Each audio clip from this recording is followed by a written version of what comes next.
2021년 6월 6일입니다. 6월 이제 첫 번째 주일입니다. 하나님께서 기뻐하시는 귀한 예배로 함께 드릴 수 있게 되길 바랍니다. 우리 다 같이 묵도하심으로 2021년 6월 6일 주일 예배 하나님 앞에 올립니다.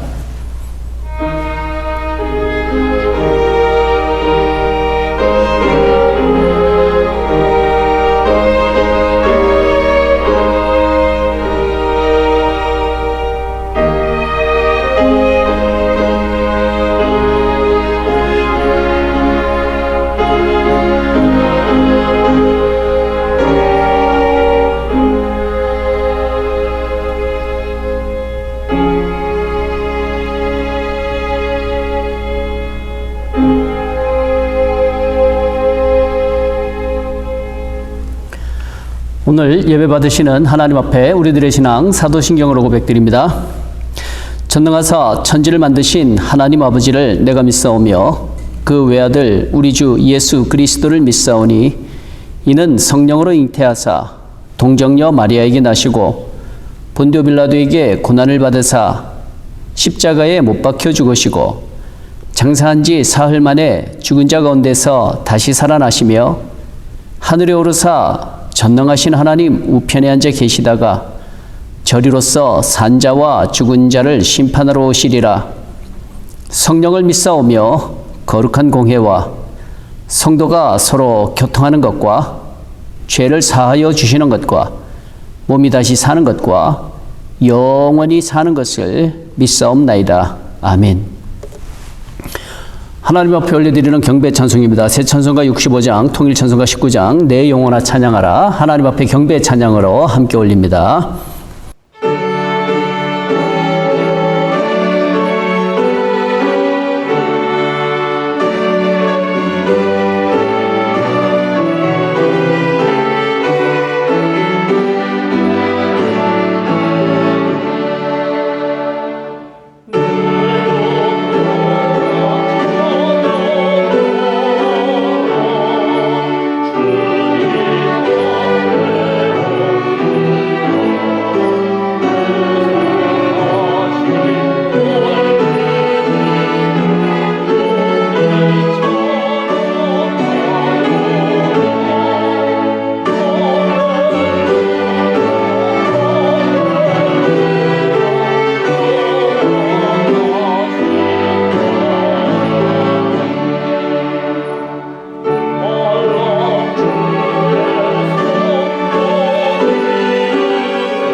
기도하시겠습니다.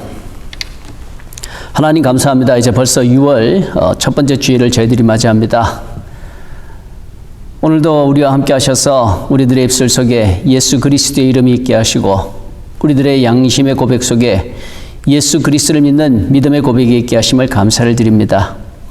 하나님, 뒤돌아보면 우리가 잘못한 것 많이 있고 하나님 아버지의 마음을 아프게 해드린 것이 얼마나 많은지 모릅니다. 인류의 역사가 그렇고 또 우리 스스로가 그렇습니다. 그럼에도 불구하고 우리를 향한 하나님 아버지의 사랑 식지 아니하시고 아들을 보내시기까지 우리를 사랑하시고 구속하여 주시고 구원하여 주신 하나님 고맙고 감사합니다. 받은 은혜가 너무나 크고 많사오매 이런 은혜에 감사하며 오늘도 하나님 앞에 예배드립니다.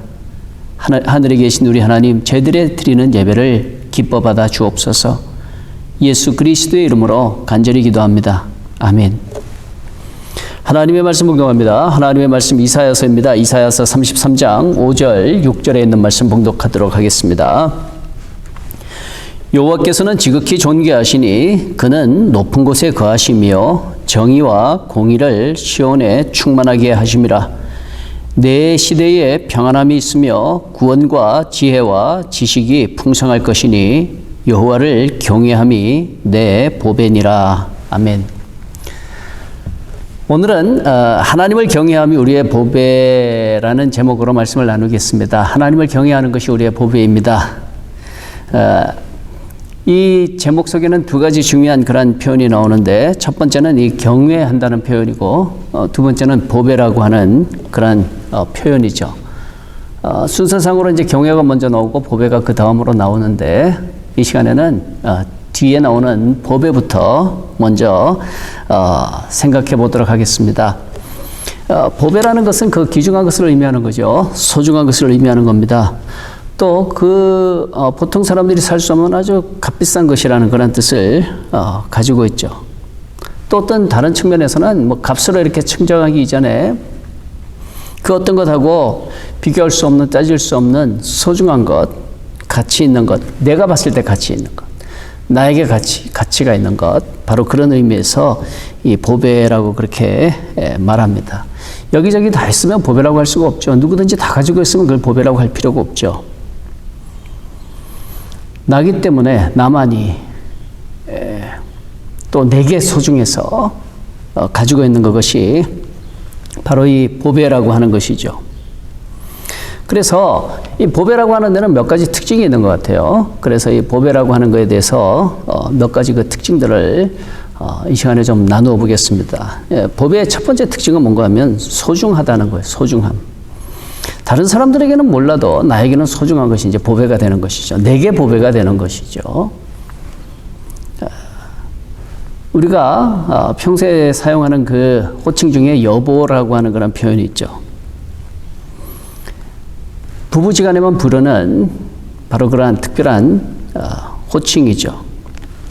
이 여보라고 하는 그 표현, 여보세요라고 하는 그게 아니라 여보라고 하는 거. 이 여보라고 하는 그 호칭은 세상에서 단 한 명에게만 붙여줄 수 있는 그런 호칭이죠. 그래서 이 여보라고 하는 그 호칭도 이렇게 뜻이 뭔가 살펴봤더니 이게 이제 순수한 한글이 아니라 한자라고 그래요. 그래서 같을 여자에다가 보배 보자 해서 보배와 같다라는 그런 뜻을 가지고 있다고 그래요. 이렇게 보니까 참 괜찮은 아주 좋은 그런 표현이구나 싶더라고요. 아무한테나 여보라고 그러지 않죠. 여보세요는 뭐 말할 수 있지만 그런 의미가 아니잖아요. 그런 의미가 아니라 부부지간에만 사용하는 바로 그런 호칭이죠. 다른 사람들은 내 배우자에 대해서 이렇게 저렇게 이야기할지 몰라도 나에게 있어서 그 배우자는 내가 선택한 소중한 사람인 것이죠. 그래서 다른 사람들이 볼 때 뭐 별로 호감이 없다. 다른 사람들이 볼 때 못생겼다. 다른 사람들이 볼 때 뭐 이렇다 저렇다 아무리 얘기해도 내가 선택한 내 배우자에게 있어서 나는 그 배우자가 소중한 사람인 것이죠. 그래서 보배와 같다. 그래서 상대를 이 부부지간에 부를 때 여보라고 부른다는 거예요. 참 아름답지 않아요? 근데 만일에 내가 이제 사랑하지 않고 또 함께 있고 싶지도 않고 그러면 어떻게 여보라고 부를 수가 있겠어요? 이처럼 보배라는 것은 소중하다라는 그런 특징을 가지고 있다는 거죠. 두 번째로 보배가 가지고 있는 그 특징은 뭔가 하면 희귀하다라는 거, 희소성이라고 그러죠. 희귀하다. 여기저기 많으면 보배가 될 수가 없는 것이죠. 좀처럼 발견하기 어렵고 찾기 어렵고 소유하기 어려운 바로 그게 보배가 되는 거죠. 아무나 찾을 수 있다면 그게 보배가 될 수가 없는 거예요. 아주 오래전의 이야기입니다. 아는 친구가 자기 좋은 거 알고 있다고 그러면서 같이 등산을 가자고 그래요. 그래서 이제 그 친구와 더불어서 그 당시 이제 저도 전도사 시절이었고 그 친구도 전도사님이었고 그래서 이제 그 전도사님하고 산행을 갔습니다. 산행을 갔는데 아주 멀리 가요. 뭐 그렇게 보여줄 게 많다고 이렇게 멀리 가는지 물어봤습니다. 뭐 그렇게 대단한 게 있냐 그랬더니 전도사님 따라와 한번 보세요. 그러면서 이제 간 거예요. 한참을 갔습니다. 오래 갔어요. 어딘지도 모르겠어요, 지금은. 근데 가보니까 뭐 산세가 그렇게 화려한 것도 아니에요. 조그만 동산이에요. 그냥 동산. 근데 그 동산 같은 그곳을 이제 산행을 시작을 한 겁니다. 뭐 높은 산도 아니에요. 나무가 막 빽빽하게 우거진 것도 아니에요. 근데 어디를 가더니 저보고 찾았습니다. 그래요. 그러면서 조심해서 저거를 캐라는 거예요. 전 뭔지도 모르겠어요. 나물 같지도 않고 나무 같지도 않고 잎사귀 몇 개 없는 그러한 것을 조심해서 캐라는 거예요. 모르는 저로서는 이제 그게 그냥 평범한 잡초일 수도 있겠고 내가 알지 못하는 그런 뭐 어떤 조그만 묘목일 수도 있겠고 그렇겠죠. 근데 캐보니까 조그만 뿌리가 나오더라고요. 그 뿌리 조심해서 캐야 됩니다. 그러는 거예요. 나중에 알고 보니까 그게 산삼이라는 거예요. 산삼. 그리고 난 다음에 이제 땅만 보고 다니는 거예요. 산삼이 이렇게 여기저기 있는 거구나. 근데 산삼이 여기저기 있으면 그게 산삼이겠어요? 아는 사람의 눈에만 딱 발견이 되는 게 그게 산삼인 거예요. 아무리 찾아도 저는 뭐 못 찾겠어요. 근데 아는 그 전도사님의 눈에는 뭐 여기도 있고 저기도 있고 참 잘 찾더라고요. 그래서 산삼이라는 것을 본 적이 있습니다. 근데 이런 산삼이 일반 나무라고 틀린 게 뭐겠어요? 희귀하다라는 거 아니겠어요? 희소성이라고 하는 거죠. 발견하기 힘든다는 거예요. 찾기 힘들다는 거예요. 아무데나 없다는 거예요. 보배는 바로 그런 특징이 있다는 것입니다. 세 번째로 보배의 특징은 뭔가 하면 투자할 가치가 있다라는 거예요. 투자할 가치가 있는 것. 바로 그걸 이제 보배라고 그러는 거예요. 쓰레기를 보배라고 그러지 않잖아요.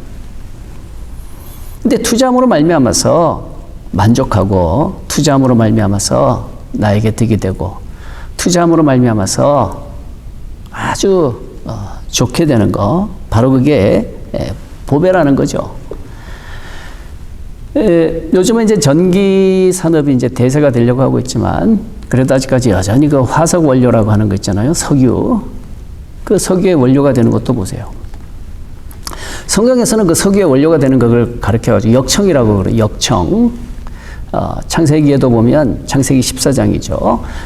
거기에 보면 이 아브라함이 조카 롯을 구하러 갈 때도 이 네 나라 연합군을 상대해서 싸울 때에 그때 소돔과 고모라 임금들도 왕들도 역청구덩이에 빠져서 죽임을 당했다는 그런 표현이 나오죠. 그 역청구덩이가 뭔가 하면 석유 구덩이거든요. 그 당시는 또 이 석유라는 것이 발견되기 이전까지는 검은 쓰레기에 물가했던 것이 바로 이 역청이라고 하는 거예요. 휘발유의 연료가 되는 것이죠. 기름의 연료가 되는 것이죠. 많은 동물들이 빠져 죽어서 아주 위험한 곳이라고 그렇게 얘기했고요. 또 중동 사람들은 그랬다고 그래요. 우리 조상들이 우리에게 검은 쓰레기를 물려줬다라고 그렇게 얘기했었다고 그래요.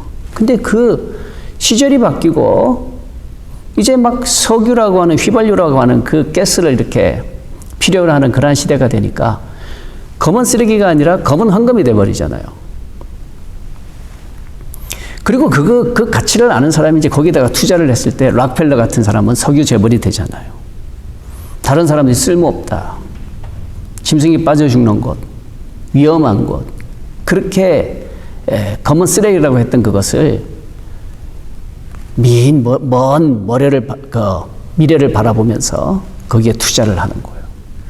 이렇게 투자를 하고 난 다음에 이제 대재벌이 되잖아요. 이처럼 보배라는 것은 투자 가치가 있는 것을 가르쳐가지고 보배라고 하는 거예요. 오늘 말씀의 제목으로 돌아가 보겠습니다. 오늘 말씀의 제목을 다시 한번 보시면 하나님을 경외함이 우리의 보배라고 했죠. 하나님을 경외하는 것이 우리의 보배다. 네, 보배의 특징이 뭐라 그랬어요? 첫 번째는 내게 소중한 것이 보배라 그랬죠. 하나님을 소중히 여기는 사람들. 다른 어떤 것보다도 하나님을 귀하게 여기는 사람들. 하나님이 좋고 하나님을 사랑하고 가는 사람에게는 하나님이 보배가 되시는 줄 믿습니다. 하나님을 알지 못하는 사람들은 네가 하나님 봤냐? 하나님 소리를 들었냐? 정말 하나님이 있다는 걸 네가 믿냐? 이렇게 말하지만 하나님이 보배가 되는 사람에게는 그런 사람들의 이야기가 아무런 의미도 없어요. 그저 하나님은 소중하신 분이 되는 거예요. 그래서 하나님은 보배가 되시는 거죠. 보배의 두 번째 특징이 뭐라 그랬어요? 희소성이라고 그랬잖아요. 아무데나 막 있으면은 가치가 없다 그랬잖아요. 세상에 귀한 보배들이 많이 있죠. 그런데 그런 보배들은 단 하나만 있는 보배는 흔치 않아요. 그런 종류들이 많지 않아서 그러지 그런 종류들은 있는 것이죠. 금이 그렇고 다이아몬드가 그렇고 값진 보석들이 그렇고 그렇지만 한결같이 다 특징이 뭔가 하면 여기저기 널려 있다는 건 아니잖아요. 귀하다는 거잖아요. 귀하다는 측면에 있어서 하나님처럼 하나님은 세상에 단 한 분밖에 없어요. 천상천하에 단 한 분밖에 안 계세요. 희소의 가치라고 하면 하나님 이상으로 희소의 가치 있으신 분이 없으신 거예요. 하나님을 아는 사람들은 한 분 하나님이 소중하고 한 분 하나님이 정말로 가치 있고 한 분 하나님이 세상에 그 어느 것도 바꿀 수 없는 귀한 보배가 되는 하나님이신 줄 믿습니다. 보배의 세 번째 특징이 투자 가치성이라고 그랬잖아요. 하나님께 투자를 해보세요. 하나님께 투자한 사람은 결코 실망하지 않아요. 투자라는 건 먼 미래를 보고 투자하는 거잖아요.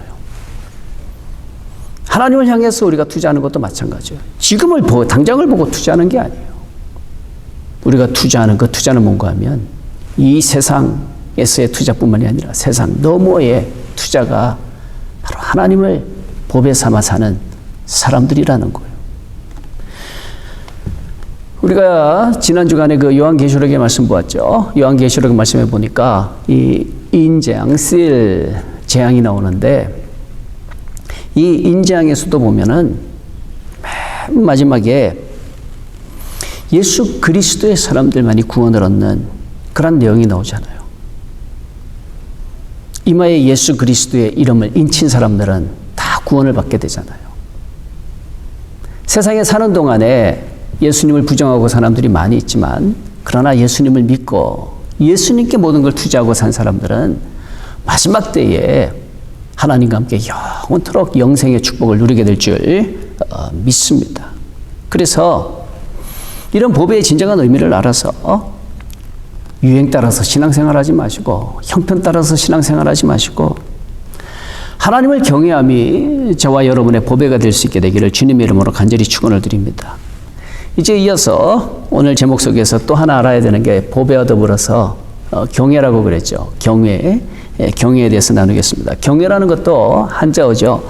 존경할 경자에다가 두려워할 외자 이렇게 써서 두려워하면서도 존경한다. 존경하면서도 두려워한다라는 그런 의미가 경외라고 하는 거죠. 무서워서 도망치는 게 아니에요. 무서워서 가까이 가기도 싫어지는 게 아니에요. 금지구역이 되는 게 아니에요. 무섭지만 존경하기 때문에 멀어지지 않는 거예요. 더 가까이 하려고 하는 거예요. 바로 이게 경외심이라고 하는 것이죠.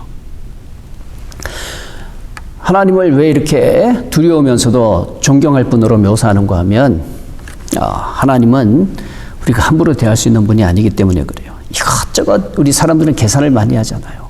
계산을 많이 해서 이득이 되겠다 싶으면 가까이 했다가 이득이 안 된다 싶으면 멀리하고 그러잖아요. 근데 경외의 대상은 그렇게 될 수가 없는 거예요. 계산적으로 이렇게 만나고 안 만나고 그런 게 아니에요. 경외의 대상은 순수한 그대로 본능적으로 두려워하면서도 존경하게 되는 거예요. 그래서 따르게 되는 거예요. 그래서 하나님을 경외하는 것이 보배라는 거예요. 그럼 이 경외에 대해서도 조금 더 살펴보겠는데, 경외하는 사람의 그 특징이 있어요. 경외하는 사람은 나타나는 그 특징은 뭔가 하면 상대를 분명하게 확실하게 인정한다라는 거예요. 대충 그냥 있어도 그만 없어도 그만이 아니에요. 경외의 대상이 있다는 것은 그만큼 그 상대를 확실하게 인정한다라는 그런 뜻이거든요. 그러니까 하나님을 경외한다는 건 뭐예요? 하나님을 확실하게 인정한다는 거예요. 계실 수도 있고 안 계실 수도 있고 그런 차원이 아니라 하나님은 반드시 계시는 분, 하나님은 있는 분, 나는 없어져도 그분은 계신다. 바로 그게 경외라고 하는 거예요. 이사야서 63장을 보면 이사야에 이런 고백이 나옵니다. 주는 우리 아버지시라. 아브라함은 우리를 모르고 이스라엘은 우리를 인정하지 아니할지라도 여호와여 주는 우리의 아버지시라. 옛적부터 주의 이름을 우리의 구속자라 하셨거늘 여호와여 어찌하여 우리로 주의 길에서 떠나게 하시며 우리의 마음을 완고하게 하사 주를 경외하지 않게 하시나이까. 원하건대 주의 종들 곧 주의 기업인 지파들을 위하여 돌아오시옵소서. 여기에 보면 이사야의 하나님을 향한 자비와 사랑의 그 간절한 기도가 나오죠. 여기에 보면 이 이사야가 고백하는 건 뭔가 하면 아브라함이 우리 인정 안 해도 상관없다는 거예요. 야곱이 우리 인정 안 해도 상관없다는 거예요. 하나님만 우리를 인정해 주시면 된다라는 거예요. 그러면서 하나님께 매달리는 거예요. 하나님은 우리들의 아버지시라 라고 이렇게 고백하는 거예요. 경외라는 것은 이렇게 되는 거예요. 나를 좀 멀리해? 두고 보자 그러면 나도 멀리하지. 이런 건 경외가 아니에요. 경외라는 것은 순수하고 아무런 동기나 목적도 없이 순수하게 있는 그대로 두려워하면서도 존경하며 가까이 하는 거예요. 인정하지 않는데 어떻게 두려워하겠어요? 인정하지 않는데 어떻게 존경할 수 있겠어요? 경외라는 것은 분명히 계시기 때문에 무시할 수 없기 때문에 순수한 동기와 목적에서 마음속 깊은 곳에서 우러나옴으로 말미암아서 두려워하면서도 존경하는 바로 그게 경외라는 것이죠. 우리 성도 여러분, 하나님은 살아계세요. 다른 사람들 다 인정하지 않아도 하나님은 살아계세요. 심지어는 나조차도 인정하지 않아도 그렇다고 해서 하나님이 안 계시는 거 아니에요. 내가 인정하지 않는다 하더라도 하나님은 살아계세요. 그러나 한 가지 감사한 것은 우리는 하나님을 인정한다는 거예요. 우리는 하나님을 안다는 거예요. 본능적으로. 무조건적인 반응처럼 우리들 뼛속에, 우리들 가슴 속에, 우리들의 이 양심 속에 하나님이 계신다는 거예요. 그래서 그 하나님을 함부로 하지 못해요. 우리 하나님을 경외하는 거예요. 무서워하면서도 존경하는 거예요. 그래서 하나님의 이름을 부릅니다. 하나님을 찾는 거예요. 이처럼 하나님을 경외하는 바로 그것이 보배라고 성경은 분명하게 일러주고 있습니다. 그래서 저와 여러분은 바로 이런 귀중한 보배를 가지고 사는 복된 저와 여러분인 줄 믿습니다. 두 번째로 경외의 특징은 뭔가 하면 확실한 반응이 있다는 거예요. 일단은 존재적인 그러한 인정으로만 끝나는 것이 아니라 그 앞에서 반응하는, 두려워하는 반응이 있잖아요. 존경하는 반응이 있잖아요. 그게 경외라는 거예요. 살아계신다는 인정으로 끝나는 것이 아니라 살아계시기 때문에 그래서 그 앞에서 어떤 반응이 있다는 것이죠. 어떤 반응이 있느냐 하면 살아계신 그분 앞에서 라고 하는 그게 이제 일상의 철학이 되어버리는 거예요. 다른 사람들 어떻게 이야기해도 상관이 없어요. 살아계신 그분 앞에서 나는 산다라는 거예요. 오늘 본문 가운데 15절 이하의 말씀을 보세요. 오직 공의롭게 행하는 자, 정직히 말하는 자, 토색한 재물을 가증히 여기는 자, 손을 흔들어 뇌물을 받지 아니하는 자, 귀를 막아 피 흘리려는 꾀를 듣지 아니하는 자, 눈을 감아 악을 보지 아니하는 자, 그는 높은 곳에 거하리니 견고한 바위가 그의 요새가 되며 그의 양식은 공급되고 그의 물은 끊어지지 아니하리라 라고 했죠. 여기 보면 공의, 정직, 불의의 재물을 가지려고 하지 않음, 뇌물을 안 받음, 피를 흘려서라도 이익을 추구하지 않음, 이런 내용들이 나오잖아요. 요즘 이 시대는 안 그렇잖아요. 수단과 방법을 가리지 않고 이득을 취하려고 하는 그런 세상이잖아요. 뇌물 좋아하잖아요. 아무런 노동의 대가 없이 찾아오는 그러한 이득 같은 거, 소득 같은 거 사람들이 은근히 원하잖아요. 근데 하나님을 경외하는 사람들은 이런 거 다 멀리 한다는 거예요. 돈이 왜 싫어요? 사람들은 얘기하지만 불의의 재물이라면 돈도 싫어지는 거예요. 왜 그렇습니까? 하나님을 경외하기 때문에 그렇다는 거예요. 이게 하나님을 경외함, 하나님을 경외하는 사람의 특징이라는 거예요. 삶에 어떤 반응이 있다는 거죠. 사람들 안 본다고 뭐 내 마음대로 하고 훔치고 도적질하고 뭐 그렇게 할 수가 없다는 거예요. 하나님 앞에 산다는 겁니다. 사람들은 몰라줘도 된다는 거예요. 사람들은 안 알아줘도 된다는 거예요. 하나님이 아시면 된다라는 거예요. 그래서 하나님 앞에서 사는 거, 하나님 앞에서의 그 경외함으로 존경함으로 나타나는 그 반응이 바로 이 경외라고 하는 거죠. 예수님 말씀하신 것처럼 겉옷을 달라 하는 자에게 속옷까지 줘라. 오리를 같이 가자고 하면 십리까지 동행을 해줘라. 누가 너의 왼뺨을 때리면 오른뺨도 돌려대라. 왜 그렇게 해야 됩니까? 왜 아무런 소득도 없는 거를 왜 내가 그렇게 해야 됩니까? 세상은 그렇게 말을 합니다마는 하나님을 경외하는 사람은 그렇지 않다는 거예요. 하나님 앞에서 그렇게 한다는 것입니다. 살아계신 하나님이 계시기 때문에 그렇게 살려고 노력한다라는 거죠. 이제 예배 끝나고 나면 다시 한번 오늘 본문부터 해서 지난 주간에 우리가 쭉 읽었던 이사야 38장까지의 말씀 한번 쭉 읽어보세요. 하나님을 경외한 사람들의 그 삶의 흔적이 나타납니다. 그 중에 이제 대표적으로 히스기야라고 하는 그러한 왕이 나오죠. 아수르 사네립은 하나님을 모욕하고 멸시하고 그랬습니다마는 이 히스기야는 하나님을 경외하는 사람이었어요. 이사야도 하나님을 경외하는 사람이었어요. 형편과 환경이 무지하게 나빠집니다. 그럼에도 불구하고 하나님을 원망하지 않아요. 하나님을 배신하지 않아요. 하나님 앞에 간절하게 기도합니다. 하나님께 매달립니다. 하나님을 인정하는 사람인 거죠. 하나님을 경외하는 사람인 거죠. 그랬을 때 하나님께서 도우시거든요. 하나님께 소망을 둔 사람에게 하나님께서는 소망으로 복을 주시는 거거든요.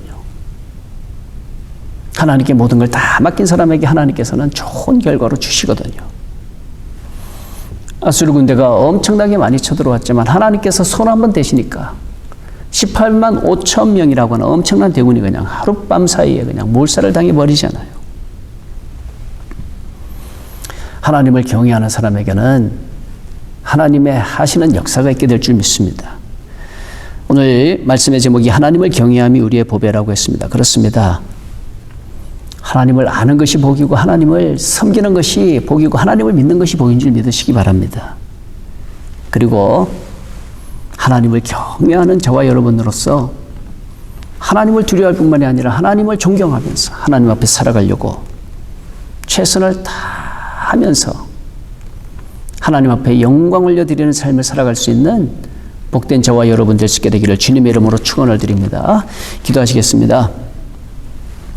하나님을 경외하는 것이 우리의 복입니다라는 그런 제목으로 말씀을 나누었습니다. 하나님, 정말로 우리들의 마음속에 우러나는 진정한 고백이 될 수 있도록 주의 성령께서 꼭 함께하여 주옵소서. 내 삶의 가장 귀한 것은 내가 하나님을 경외하는 것이라 하는 그것이 나의 삶의 철학이 되게 하시고 우리의 삶의 철학이 되게 하시고 우리 성도들의 가정에 모토가 되게 하여 주시옵소서.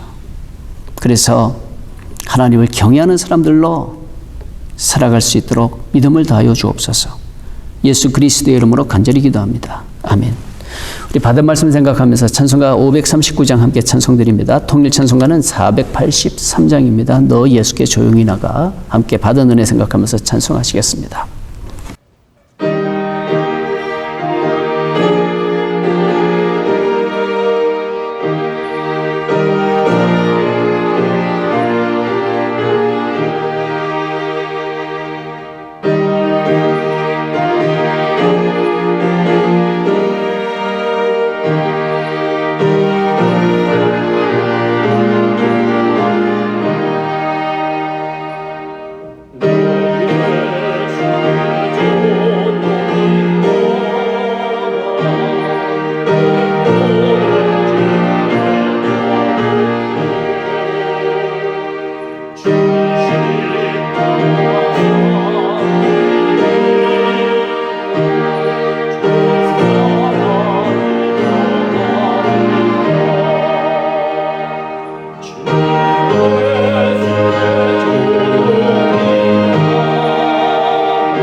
네, 이제 축도하고 예배 마치겠습니다. 예배 마치면 또 은혜라고 하는 그러한 찬양 연주 있을 텐데 잘 들으시면서 받은 말씀 가슴에 새기시고 이번 한 주간에도 믿음으로 승리하시기 바랍니다.